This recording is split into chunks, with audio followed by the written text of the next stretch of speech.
think I'm live. I am going to be chatting with Dr. Stephen Cabral. Very excited about that and can't believe I get to do that.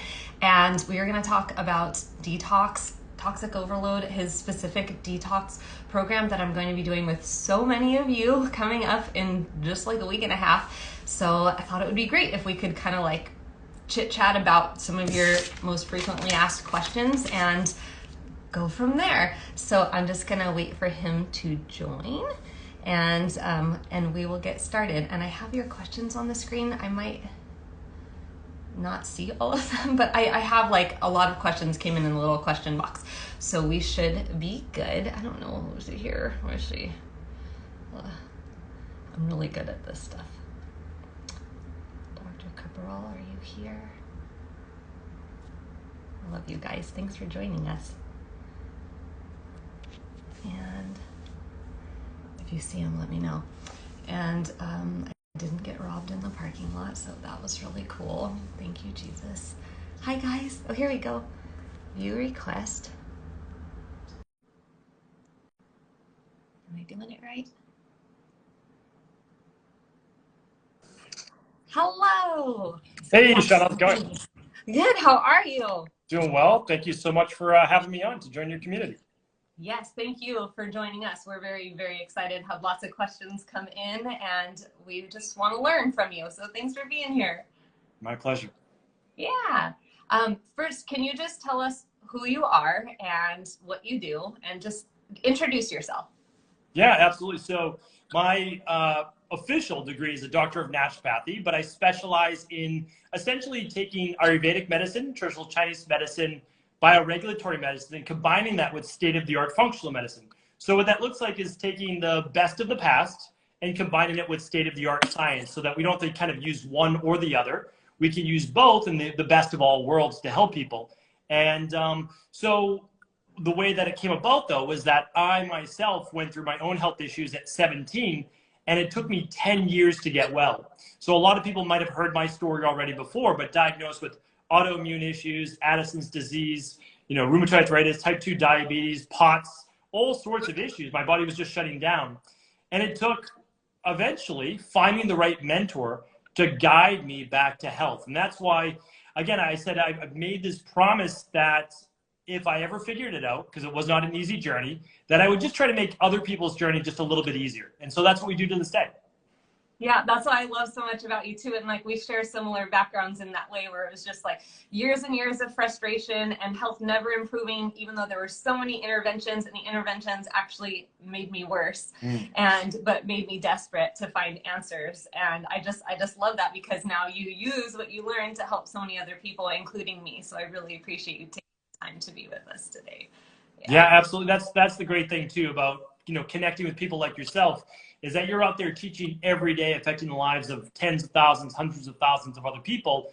And it's why we took our practice from doing 20,000 appointments a year, which is a lot, to then saying, but we could reach 20,000 people a day.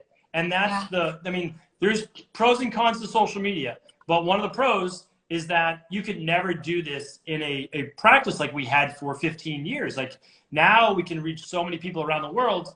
And again, that's good and bad too, because now people are inundated, well, what's the right thing to do or the wrong thing to do? And they get so much information. So it is a little bit confusing, and I'm happy to answer questions and try to clear that up today.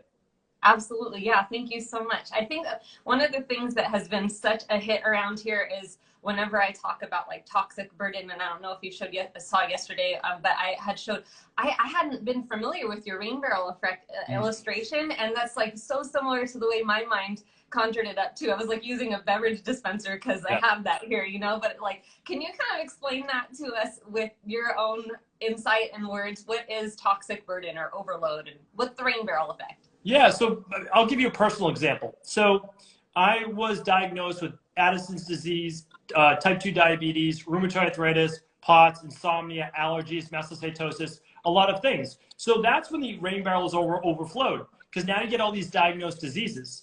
But even before that happened, I had brain fog, I had allergies, I had poor digestion, I had fatigue, and poor sleep quality. And so those are all symptoms. And then all of a sudden, it gets even worse and you get diagnosed with something. Well, that's when the rain barrel that's when it overflows. Now, here's the thing though. Those are all diseases. It's part of my genetics, but I no longer have any of those diseases anymore. So if I have the same genetics and all my grandparents and parents, all four grandparents, both my parents had rheumatoid arthritis, and then I got it at 17, why don't I have it now 25 years later? There has to be a reason why, right? Because if we have the same genetics. So what happened was I overflowed my rain barrel with stress, with candida overgrowth, with SIBO, which is bacterial imbalance in the gut, with H. pylori, and I also was taking antibiotics, which caused a lot of this, for acne for 3 years straight. And then I was taking allergy medication. I was literally taking Zyrtec or Claritin in the morning to wake up, and then Benadryl at night to go to sleep. And I was a teenager. I mean, this was normal. And then with food, well, what was I doing? Well, cereal in the morning with like Kool-Aid. I would drink Kool-Aid. And then I would eat like, just a cold cut sandwich with cold milk at lunch. My parents didn't know that these were not healthy things to do. It's not their fault. Society doesn't teach us this. So what did I do? My body completely broke down at 17. I overflowed my rain barrel, gradually building up toxicity, overflows, diagnosed with diseases. How do I get better? Empty that rain barrel. It's the only way to get well. But the good news is you still have the same genetics, but you no longer have the disease anymore. That's right. Yeah, I have experienced similar things. So, but I'm sure like the things that you were treating, like your acne and things, cleared up too without the medications, because it all has to do with lowering that load. Yeah, I love that so much. So I want to talk about your detox, because that's what we're going to be doing, and how that relates to this toxic overload. Or let's just get started. Tell us about your detox and what it is that I'm about to sign myself up for. Yeah, so what happens is that when I did my internships, one of the reasons why I wanted to become a doctor of naturopathy, do things as natural as possible. It doesn't mean that I don't agree with conventional medicine and pharmaceutical drugs for life-saving conditions. If someone is, they have blood pressure of 200 over 130, and they're about to have a stroke or possibly, okay, short period of time, we do that until we rebalance the body.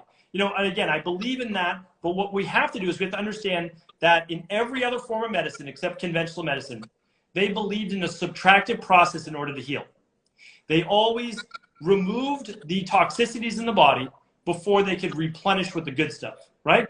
Because your body's inundated with always more. Okay, add more B12, add more probiotics, add this, add that, and they're great, don't get me wrong. But now people are getting better because they're like, oh, sauna, intermittent fasting.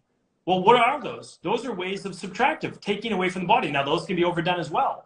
So what a functional medicine detox does is it preserves the beauty of Ayurveda, of Panchakarma, basically detoxification, but it uses state-of-the-art science. So your liver, and I've got a little, my mannequin here that I teach on, this is your liver, right? So this big organ underneath your right side of your rib cage, it filters all of the blood in your body every 6 minutes. If it didn't do that, you'd be dead. So it does do a good job of catching some of the over 140,000 chemicals in the environment. And as I've said before, especially women are exposed to about 126 on average every day. And that's because they don't need to label triclosan in your toothpaste, right? They don't need to tell you what's coming out of your tap water like chlorine and fluoride or heavy metals. And so what happens is we get inundated with that. Our liver certainly is detoxing every day, but some of it then goes to your brain, causes Alzheimer's later in life, goes to your fat stores, causes you to retain more water, goes to your joints, causes pain, goes to your thyroid, causes Hashimoto's. So what we have to understand is that we, during a functional medicine detox, which is, again, very straightforward, helps you to lighten that total toxic load so that you can begin then to really feel the benefits of getting well, taking the weight off, just to a healthy weight, not getting super thin. That's not what this is about, just a healthy weight. And also, essentially growing younger. Because we know now that you can actually reverse biological age. Not chronological. All of us get a year older every year, but biological age can decrease. Yeah, so good. So who should detox or who shouldn't? So every single person in our practice does a 21-day functional medicine detox to start. So before their gut protocol, before their parasite, before a heavy metal, and that's because it is difficult, as I've said before, to get all the benefits if your body is congested, if your lymph node is not moving, if you're not removing a lot of these toxins first. So it makes everything better. That's basically the goal. And every season, again, every culture, every religion always had fasting and detox as part of it. I mean, that's the bottom line. It's always part of it. So the people who shouldn't do it are those people that are pregnant or nursing, breastfeeding, or they are on some type of program, let's say cancer therapy, that it might be contraindicated. So what I also want to share is that you never stop any of your medications to do a functional medicine detox. You just continue on with them. And if you're working with a natural health practitioner, you can use the majority of those supplements. You can still use your magnesium. You can still use whatever you need. You just don't do the protein products, the multivitamins, the amino acids, or the collagen, which would break your fast in a way that we don't want. Right, got it. Okay, good. Yeah, I had questions about breastfeeding, nursing. What else? If you don't have a gallbladder, that came in a few times too. Can you detox without a gallbladder? Well, that's personal preference, because your liver still has thousands of bile ducts. So you still move the bile. I mean, that's one of the main parts of detoxification is being able to dilate the bile ducts, be able to loosen congested bile so that it can drain into the intestines. Because what we're doing is we're not telling the body how to detox. We're literally supplying what's called a phase 1 and phase 2 nutrients it needs in order to detox. And we're just doing that at a much higher rate. So, the equivalent would be having to eat like 30 cups of broccoli a day to get all the cruciferous vegetables like the broccofane or the sulforaphane, which produces more glutathione, right? So this is just speeding up the process. It does it in a very simple way, and it's a very safe and effective way as well, which is why, again, I started using this. It was 11 products back then because I had to make one up 11 years ago where it didn't exist.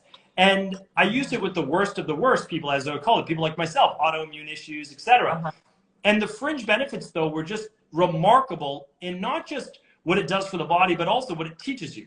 So if you think about it like this, during this functional medicine detox, at least, and we can go over what the difference is between a cleanse and teas, and juices, and a detox, but what this teaches you is intermittent fasting, meal spacing and timing, being able to, you don't have to stop caffeine, but being able to wean down maybe a little bit, doing a vegan-based, plant-based lunch. You can still do a paleo dinner with chicken or fish, whatever you'd like.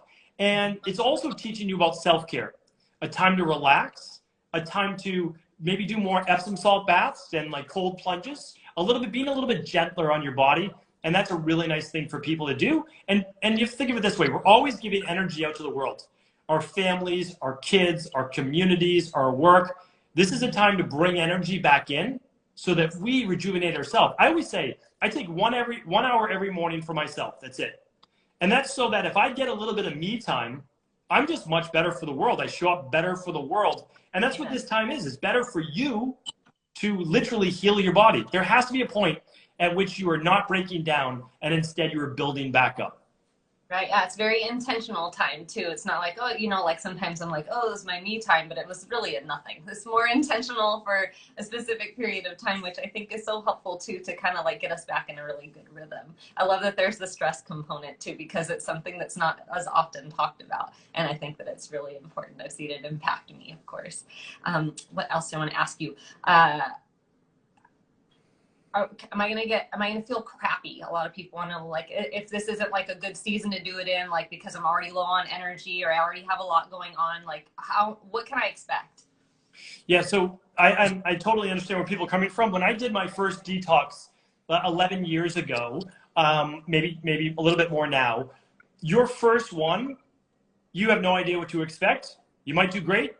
You might not really feel too much. You might not feel well. But not feeling well is more like fatigue, brain fog.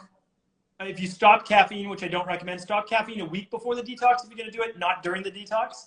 You might have a headache, if you do that. I'm like, don't take my coffee. That's why I still drink, I do a half decaf every morning. That's what I do. I do it every day. And I still do it on the detox because I don't need to stop that in order to get results. And so, it's not about changing your entire life. It's about adding a beneficial thing to your already life. Everybody's busy. This does not need to change your schedule. You're literally doing a shake 4 times a day for the first 2 days to get into deeper autophagy.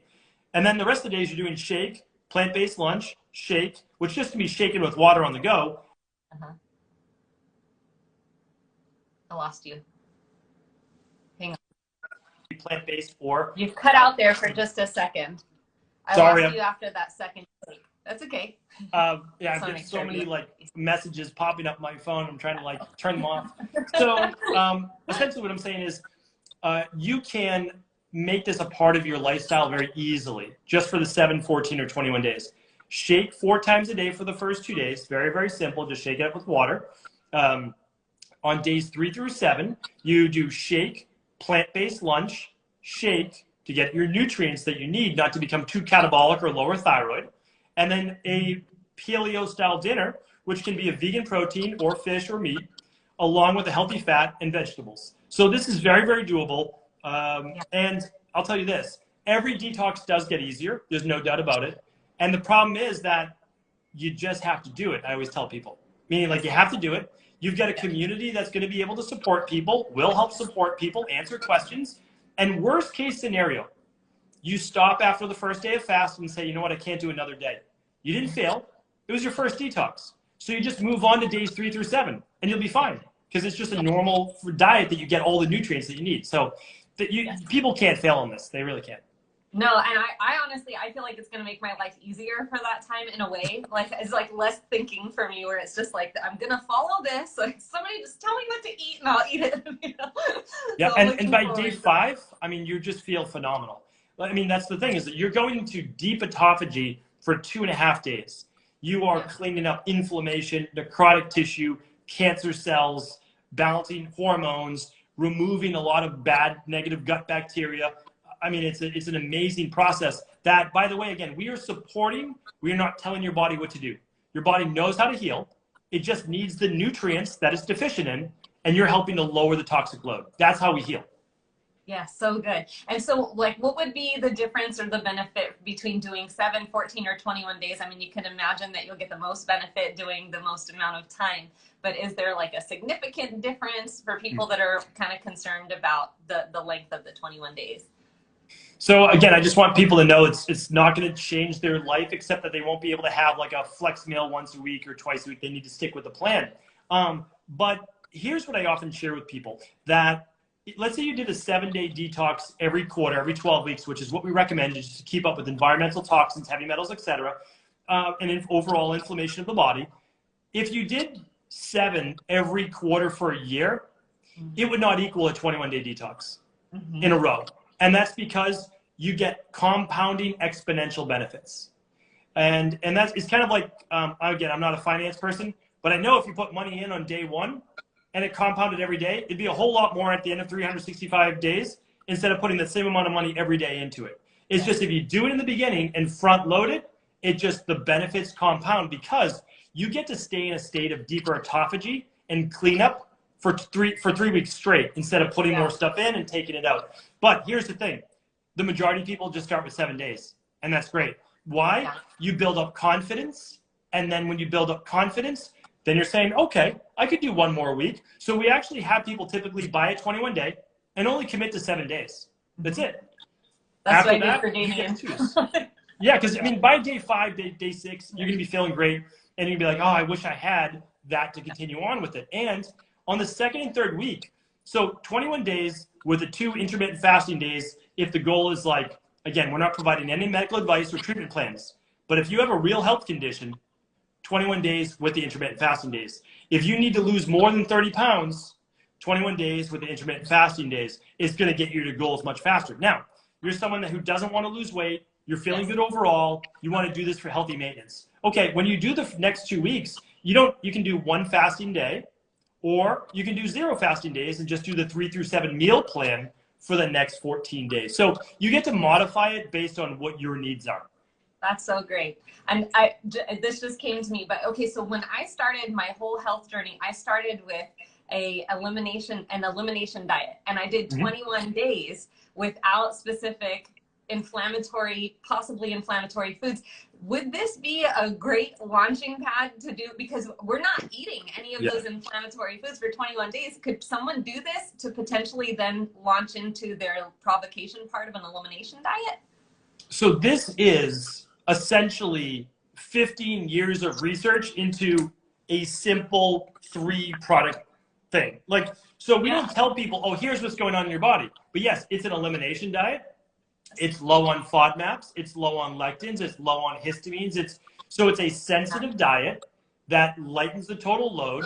It's fairly easy on digestion, and it's teaching you intermittent fasting because you need to fast for, on this program, 12 to 14 hours overnight. So you stop eating around 6, and then you eat again around 8 a.m. So what we're doing is, for people who aren't as familiar, they are getting all of these things built in behind the scenes. We're just saying, listen, wake up, have a shake, take your Ayurvedic detox capsules and your functional medicine detox capsules, and be on your way.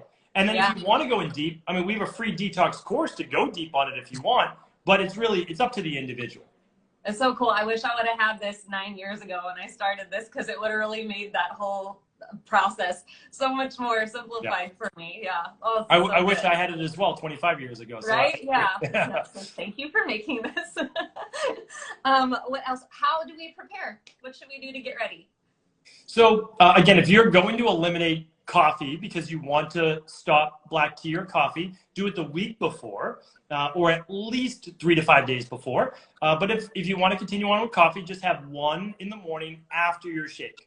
So in general, coffee should not be consumed on an empty stomach, whether you're detoxing or not. And that is because caffeine is a nervous system stimulant. So if you want to spike your fight or flight, your sympathetic nervous system, your adrenals, your hypothalamus and pituitary gland, then you'll have coffee in an empty stomach. There's a time and place for everything. I don't recommend that for people that are trying to heal. So if you have coffee, have it after breakfast, with your breakfast, or after your shake. So that's the first. And then if you want to, you don't need to change your diet. Again, we're doing all of that on the detox. So there's not a whole lot of preparation. But if you want to start to get into a nice routine where you are doing some dry brushing, maybe before you get in the shower in the morning to get the lymphatic system moving, you want to do some hot Epsom salt baths at night. You want to do a little bit of sauna, not too hot for the days 1 and 2. All of that is fantastic. And we definitely recommend it. But again, not required, but it's great to do. Yeah, so many free things too. Just movement, jumping, grounding, take your shoes off. Rebounding, walking 7,000 to 10,000 steps a day. Those are fantastic. Yes. So good. Something else I was just going to ask and I lost it. It'll come back. Can we exercise while we're doing it?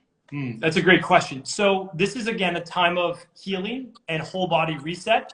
So you are not, if you're exercising to get in shape or lose weight or whatever it is, that's going to happen automatically. So what I don't want to do is focus that you're going to lose your exercise benefits by not exercising for 2 days. I don't recommend hard exercise on days 1 and 2. I recommend going for a walk, a little bit of rebounding, doing an Epsom salt bath, maybe a little light sauna, but your body is going through a lot at that time. It's literally removing a lot. No need to drive blood sugar levels even lower. No need to, so I don't recommend exercising on days 1 and 2. Now, having said that, I've been doing this for 11 years, and I just finished my detox 2 weeks ago. I exercise. My body is used to it because your body begins to adapt and get healthier.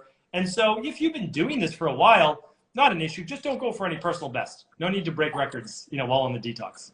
Makes sense. Okay, good. And I remembered, coffee, should it be black coffee then? Ideally, yes. You want to stick to just black coffee, no sweeteners. And I guess, again, like you can make, everything can be nuanced. If you want to add a little stevia, okay, maybe a little stevia. But for the most part, black coffee or black tea is best. No additional calories or digestive. Because we're just also trying not to, people that say, well, if I added some.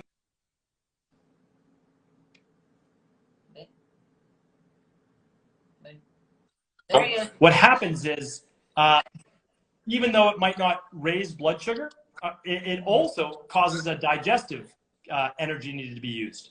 So it's not just about calories or breaking fast. It's also about energy being used for digestion. So just black coffee, black tea. Yeah. Okay. And then this is hypothetically speaking, asking for a friend, but like life doesn't shut down for like 21 days. If you have a friend coming to town you haven't seen in a year and everyone's planning a dinner out together during the 21 days, what does a girl like me do? Yes, I totally understand. So I have 2 young daughters. They're 7 and 9 years old, although they keep getting older, every single year. And, we love being able to go out to dinner once a week. And I like it because they're going to school, they've got homework, they've got activities. Friday night is kind of us coming together as a family, kind of saying, hey, the week's done. Let's enjoy the next 48 hours together. So we went out last 2 Fridays ago when I was on my detox, and all I did was order from the detox menu. So I ordered wild salmon. It usually comes with rice. I just said, hey, can you just double up on the asparagus? That's it. And so, like, you can do this. You might not be 100% perfect, but you can do it. I had a little sparkling Pellegrino when I was out. Felt like I had a fancy drink, and that's it. So you can make it work for sure. Yes, absolutely. I've been doing it for a long time. Thank you for sharing some good tips on that. What is, like, you know, people have done things that they might have considered a detox, but maybe aren't. So what makes yours different or unique? How is this different from doing, like, I know there's a difference between juices, like a cleanse and a detox, but not everyone does. Like, can you share a little bit more on that and what makes this a unique detox and why it works so well? Yeah, 100%. And again, with your team, we can always help with, there's literally, I have a podcast on everything just to go a little bit in depth if people need it. But a cleanse has always historically been a removal of something from the body in that particular organ. So you could do a kidney cleanse with certain herbs like juniper and uva ursi, astragalus, etc. You could do an intestinal cleanse that has a laxative like Cascara sagrada, senna, and then it has binders, right? But what that does is it removes things from the bowels. What we are, and then I should say, in a juice cleanse, which is great, is basically just green juices, but it's digestive rest. It's not really a detox, because for a detox to happen, it means that you need to speed up phase 1 and phase 2. So adding a little bit of milk thistle is great, but it doesn't make it a detox. And so again, I'm a fan, green juices, all that great. I always say you can juice some of your vegetables, but don't juice your fruit. I think it's a good, thing to live by. And then the last one is teas. If you drink a tea that says it's a detox tea, it doesn't really mean it's a detox tea. It's just kind of nice marketing. Now, some of them have detox potential. If you drink milk thistle tea or ginger tea, these are great for the body, no doubt about it. But what a functional medicine detox does is it ramps up liver detoxification. So what it does is it helps process heavy metals, pesticides, other things that you're accumulating in your body, and it moves them to a greater degree faster. So you need phase 1 nutrients like selenium, zinc, methylfolate, methylcobalamin, glutamine, and a lot of people are getting those, which is great. But then what happens is if you have those, it turns it into an intermediary metabolite, which is essentially a free radical. And a free radical causes inflammation in the body. What people aren't getting is these sulfur-based amino acids. Things like taurine, methionine, N-acetylcysteine, that all create glutathione. And glutathione is then what goes to work, and it essentially breaks down all of these free radicals and helps to clean up the body. So although I love green juices and ginger teas, and even an intestinal cleanse is appropriate at times, it's just not a functional medicine detox. Right. And that's kind of like why we're starting with this as a community too, is it's like a baseline foundational thing to prepare your body to do anything going forward, whether it's a cleanse or anything else, right? Did I get that right? Yeah, that's right. So essentially it is a foundational based program that anything that comes after it, even just a healthy diet, it makes it better because you're able to process everything better through your body. So when you eat food, for the most part, the particles, as long as you have good digestion, as small sugars, fatty acids, and amino acids from your protein move through the gut wall, and they're filtered by your liver. Now, again, if your liver is congested with everything else it's working on, it's not doing a good job at even digestion. Yeah. I see, I had it down here and I saw it just come in. So people are asking about binders. Should we be taking them while we're detoxing? You really don't need to. You are welcome to. But the people that are probably best to take binders are those people that are having a bowel movement only once every 2 to 3 days, because then everything is staying in the bowels. If you are having a bowel movement, which by the way, it's normal for your bowel movements on days 1 and 2 to be 0 to 1, because you're not taking in any real calories. So what happens though, if you're constipated on day 4 or 5, which is not common, then things are trapped inside the intestines and you want to get them out. For the most part, it's unnecessary. With 80 ounces of water per day, we're really flushing the body. But I always say, if you'd like to take binders and you know you're not sensitive to a bentonite clay or an activated charcoal, that would be okay. But just keep in mind that activated charcoal, if you're not used to taking it or you've never taken it before, can cause a lot of histamine issues. So you might attribute itchy eyes, hives, brain fog, headaches to the detox when it could actually be, the burnt embers, which is your charcoal. Right. Okay. Yes. Good. And what if you mess up? Like, what if you have a day and you just screw up? Do you just throw in the towel and quit? Life is not perfect. The detox doesn't have to be perfect.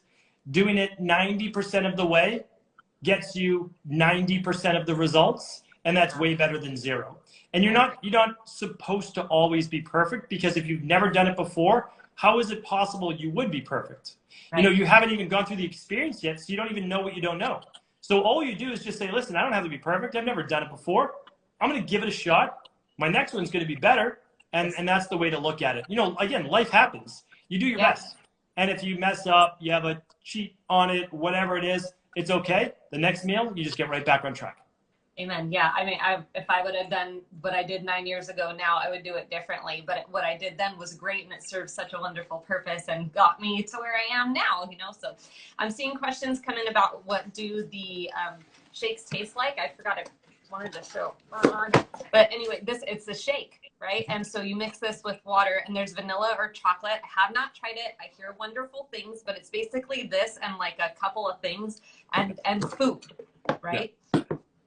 That's exactly right. So the shakes are on the first 2 days so that we get your body all the nutrients it needs so that you don't have Herxheimer-based reactions. That's the goal. That's why we do that. So it's very little calories. So you just basically, you stay in autophagy, but you're getting the nutrients so you don't go low thyroid, low hormones.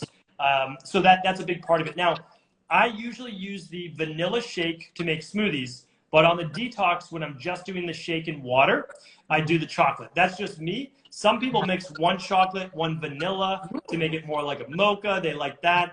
If you need to add a little bit of sugar-free nut milk, you can, but it's not ideal. It's better just to do it with water if you can. Right. Okay, great. I think that was almost it, but I wanted to kind of bring up the community factor of this because, like I said, I've done this before, but it's usually me dragging my husband along or like a friend or something. But this time it's like with this huge community doing it together, and I'm very, very excited about that. Can you share any insight on the importance of community with doing anything like this, or just any of your insight on this community or whatever you want to share about that? Well, I'll tell you this, that once people see your results, whether it's a spouse, a sibling, a coworker, they're like, what are you doing? And then they want to join you for the next one.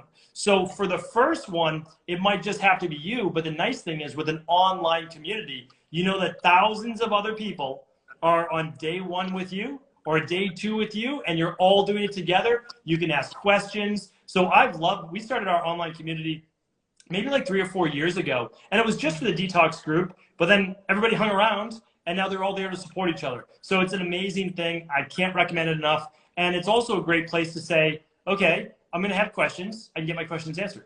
That's the nice thing about it. Yeah, within there, we're already having, like, there's chats open and people are asking their questions. People that have gone through it before that are excited to go through it with others now are able to kind of share their experience and their insight. And it's just been really cool already. So I'm excited to see how that kind of unfolds. Yeah.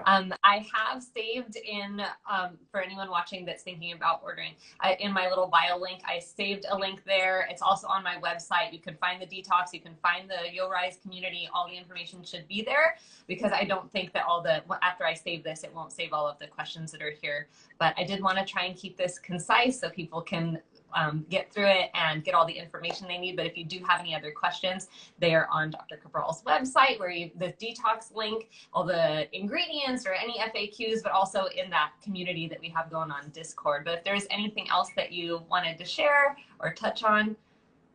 No, it's just a lot of people, asking how to incorporate it in their life. Can they use their other nutritional supplements? And the answer is basically yes. You can still use magnesium. You can still use your omega-3s. You can still take whatever your practitioner has recommended or your doctor's recommended pharmaceuticals. You don't change anything. You use the plan, which is a nutrition plan with nutritional supplements. It's a time for self-care. It's a time for whole body resetting.